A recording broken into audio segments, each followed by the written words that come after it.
Hi, I'm Sijia, PhD student from UC Berkeley. Today, I'm going to present our work, Sensemaking and the Chemtrail Conspiracy on the Internet, Insights from Believers and Ex-Believers. There are a surprising number of people who believe in things like the Earth is flat or the moon landings never happened. In recent years, many conspiracy theories thrive on the Internet, which sometimes lead to dangerous actions or cause social and political harm to society. How do people make sense of conspiracy theories, and what role does the Internet play in the process? In this research, we focus on the chemtrail conspiracy as an exemplar of a popular conspiracy that has a wide Internet presence. There are multiple theories of chemtrails, which usually focus on the belief that the visible condensation trails behind airplanes are chemicals sprayed for secret, nefarious purposes. We first reach out to chemtrail believers to understand their sense-making in entering the belief. Surprisingly, we also found some ex-believers who were eager to share how they exit the chemtrail beliefs. We used Weick's sense-making framework to understand their experiences. There are three core elements of the framework: frame, context, and cues. In the online context, people make sense of informational cues about conspiracy theories within the socio-technical context. Additionally, people understand informational cues in relation to their frames of existing beliefs and worldviews. In this presentation, we examine two major questions. How do frames, context, and cues work in the sense-making process of entering beliefs? How do they work in the process of exiting beliefs? To answer those questions, we conducted semi-structured interviews with 13 chemtrail believers and 7 chemtrail ex-believers. We located believers in pro-conspiracy online communities. We located ex-believers through public recruiting posts in anti-conspiracy and ex-believer online communities. Some participants introduced us to other believers or ex-believers they knew. In the interviews, we understood believers' sense-making process by asking their trajectory of entering beliefs.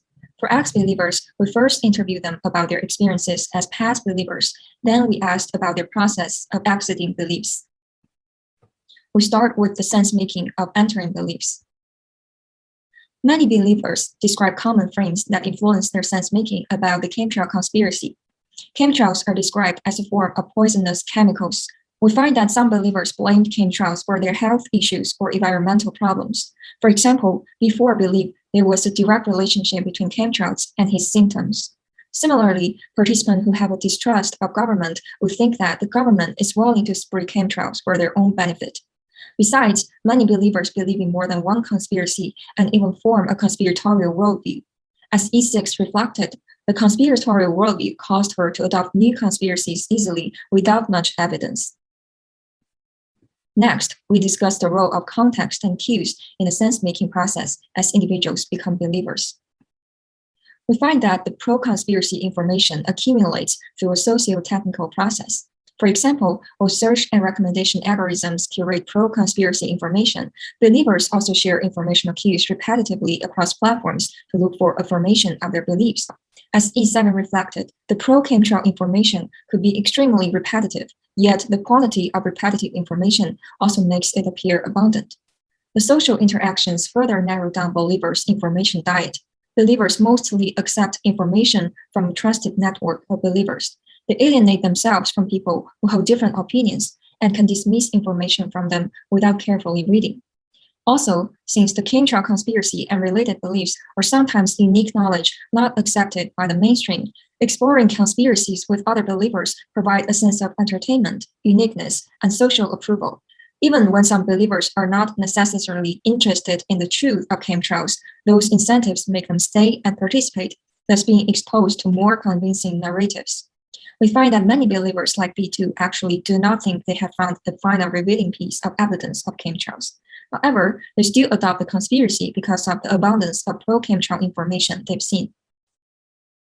Now, we've explained how frame, context, and cues work together in the sense-making of entering beliefs. How are sense-making processes important for changing from a believer to an ex-believer in the chemtrail conspiracy? We find that the break of chemtrail beliefs can come from cracks in the frame. When the chemtrail narratives align with people's beliefs or worldviews, they may lean towards believing it. However, as believers access more information about chemtrails, some elements of narratives can also challenge their beliefs or worldviews. For example, E5's beliefs started to break when he heard theories that were too far-fetched to him, such as chemtrails are for depopulation. Besides, he found that the conspiracy narratives contradict one another and were not likely to be all true. We found that once believers become skeptical of one conspiracy, they began to search for debunking information, and their conspiratorial worldview could collapse. As a result, they may end up exiting a whole series of conspiracies. Next, we discussed the importance of context and cues in exiting beliefs. The catalyst for breaking beliefs is exposure to anti-conspiracy information, but the social context is equally and often critically important. Previously, we mentioned how believers rarely get to see debunking information and may dismiss it immediately without close reading. We find that in some cases, the internet may expose believers to debunking information and open up their mind to listen. E6 used to dismiss chemtrail debunking content, but she accidentally clicked a video that she thought at first was pro-chemtrail, but was actually anti-chemtrail. With her guard down, she listened to the narrator's debunking rationale for the first time and became skeptical. We also learned that anti-chemtrail activists deliberately created opportunities for believers to listen. They created anti-chemtrail groups that looked very much alike existing pro-chemtrail groups. After believers are tricked to join, they started a conversation to present individualized debunking information in hope to change their views. Though deception can open up believers' mind temporarily, what's more essential is trust and understanding when conveying debunking evidence. Several ex-believers were persuaded by their friends, family, or teachers. In the online world, debunkers can also work to build trust and show friendliness to believers, which was a critical part of breaking beliefs for several participants. For many ex-believers in our study, their change of worldviews or being tricked to read debunking information are only the first step towards exiting conspiratorial beliefs. As entering beliefs, the process of exiting is social. Conversation with non-believers they trust is key to their transition. Next, we talk about the implications of our research. Conspiracy theories present a puzzle with mysteries to solve in a sea of ambiguous information. We find that the internet becomes the site for conspiracy believers' collective sense-making of the puzzle. However, people's beliefs and worldviews and the socio-technical context can collectively create a false sense of information abundance and thriving community.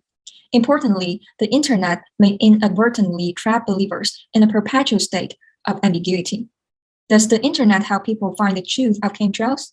Many believers told us that they still find it hard to make sense of what leads to the long-lasting condensation trails in the sky. However, they choose to believe in chemtrails because of the abundance of related information they found. Besides, it's important to realize that not all believers in conspiracy communities are motivated to find the truth about chemtrails. The conspiracy offers a way for believers to express their dissatisfaction with authority, enjoy a sense of community, and find some entertainment along the way.